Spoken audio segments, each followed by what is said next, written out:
उन्होंने बताया कि मिथिला के राजा पद्मरथ तुम्हारे बाद में वन में आए थे और वे उस शिशु को ले गए। उनके कोई संतान नहीं थी, उन्हें पुत्र मिल गया, खुशी से लेकर गए और अब तो वह महलों में पहुंच चुका है। थोड़ा सा कहना चाहूंगा, संतति की ओर से मनुष्य बहुत चिंतित होता। नीति में कहा, अजात मृत्यु मूर्खोभ्य मृता जातौ सुतौ वरम यतस्तौ स्वल्प दुखाय यावत् जीवम जड़ो दहेत। संतान के बिना मनुष्य को बड़ा खालीपन और अभाव लगता है। परिस्थिति क्या है, सुख देने वाली संतान तो बहुत कम होती। जिनके यहाँ संतान नहीं हुई वे संतान शब्द से दुखी रहते हैं। क्या करें, हमारे यहाँ तो बालक नहीं हुआ। दुख का कारण यहाँ वो अभाव है, अभाव संतान का अभाव है। दुनिया में कुछ ऐसे लोग हैं जिनके यहाँ संतान हुई, कहते हुए कठिन सा लगता है, पर समझाना होगा संतान तो हुई लेकिन चले गए। वे सारी उम्र भर इस बात से पीड़ित रहते, हमारा बच्चा चला गया।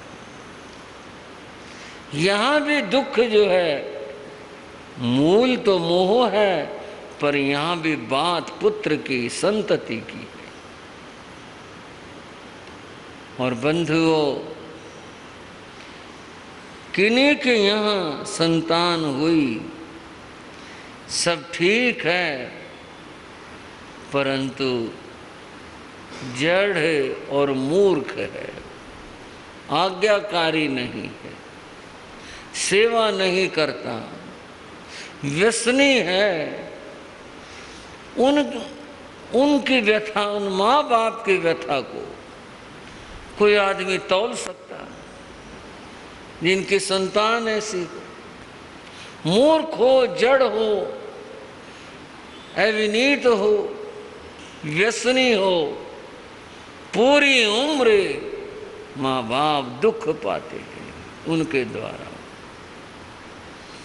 ऐसे बहुत कम पुण्यवान होते हैं जिनकी संतति आज्ञाकारी हो, धर्मात्मा हो, सेवा करने वाली हो, विनय संपन्न हो, बहुत कम होते।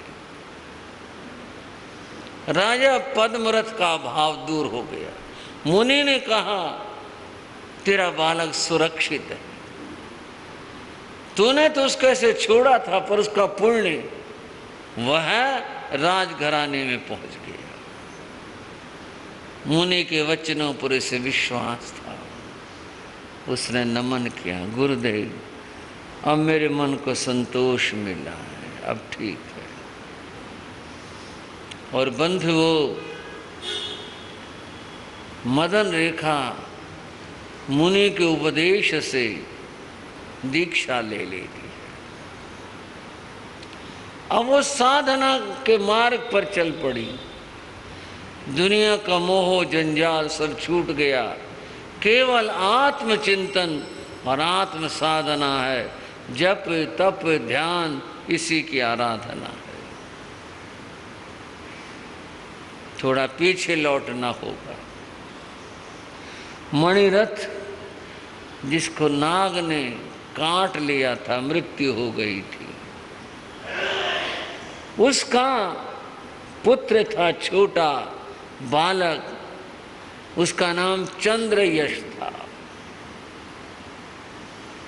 छोटा ही था। राज्य की व्यवस्था जैसे होती है कि मंत्री परिषद को नियुक्त कर दिया गया और बालक को राजा घोषित कर दिया। चंद्रयश बड़ा हो रहा है, धीरे धीरे विकास कर रहा है, शिक्षा पा रहा है। और उधर मिथिला में वहाँ वो बालक, उस बालक का नाम नमी रखा गया। क्या नाम रखा गया? उसका नाम नमी रखा गया। उसी के नाम से ये अध्याय है। यह नमी प्रव्रज्या अर्थात नमीराज की दीक्षा,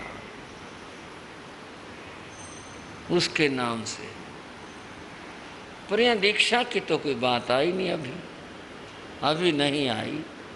दीक्षा की बात भी होगी, उनके जीवन की और संयम की बात होगी, उनके ज्ञान की बात होगी। अभी तो हम कथा के पूर्व भाग की चर्चा कर रहे हैं। समय आया, नमी युवा हो गए। अब ये तो कोई जान नहीं रहा, तथ्य तो यही था। राजकुमार हैं, राजपुत्र हैं, बड़े हो गए हैं, विवाह भी हो गया और समय आया, राजा ने उनको राज्य सौंप दिया। अब कथा के दो भाग हैं। एक है चंद्रयश का राज्य, दूसरा है नमिराज का राज्य। वो अपने देश का राजा है, वह अपने देश का राजा है। ठीक है, दोनों अपना अपना राज्य संचालित कर रहे हैं। घटना एक और घटी। वो घटना ये घटी, नमिराज, अभी राजा लोग थे, हाथी घोड़े ये सब सेना के अंग भी होते थे, शोभा के लिए भी होते थे और इन पर सवारी भी की जाती थी। नमिराज का एक हाथी जिस पर वो बैठा करती, शोभा यात्रा निकला करती थी, वह हाथी खुला रह गया या उसने बंधन को तोड़ दिया, कुछ हो गया और वह गजशाला से निकल गया। देखा नहीं किसी ने। देखा तो ये रहा भाई कहीं जा रहा होगा, छोड़ा होगा, बाहर जा रहा होगा चरने के लिए, किस तरह से किसी ने रोका टोका नहीं और वो तो निकल गया। वह चंद्रयश के राज्य में चला गया। अब बात तो त्रियंच की है, इधर से उधर चला गया।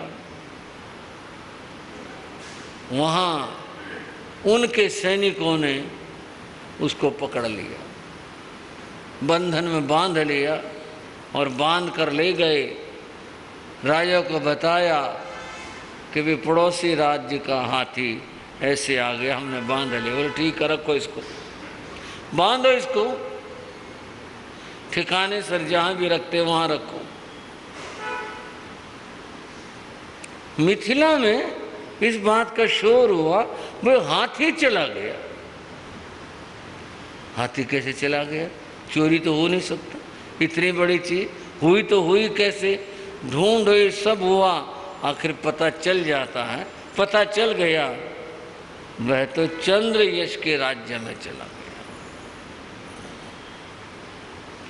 उन्होंने दूत भेजा, कि भाई हमारा हाथी तुम्हारे यहाँ आ गया है, और हमें ये भी पता चल गया कि वो आजकल तुम्हारे बंधन के अंदर है, वो हमारा हाथी है, उसे तुम लौटा दो। उधर से जवाब जो मिला वो ये मिला, जो हमारे राज्य में वो हमारी चीज है, ऐसे नहीं लौटा सकते। देखो मनुष्यों की मानसिकताएं, एक हाथी को ले करके और 2 राज्यों में तनाव बन गया। और कहूं, मनुष्य की कीमत नहीं पहचानी जाती और हर चीज की कीमत पहचानी जाती। जमीन की कीमत, सोने चांदी की कीमत, पशुओं की कीमत और चीजों की कीमत पहचानी जाती है। मनुष्य कितना मूल्यवान है ये नहीं पहचानी जाती। परिणाम, मनुष्य मारे जाते हैं और ये चीजें सब यहीं रह जाती हैं। एक बार यीशु चले जा रहे थे, अकेले थे, जा रहे थे। उन्होंने देखा एक खेत में 2 आदमी लड़ रहे थे।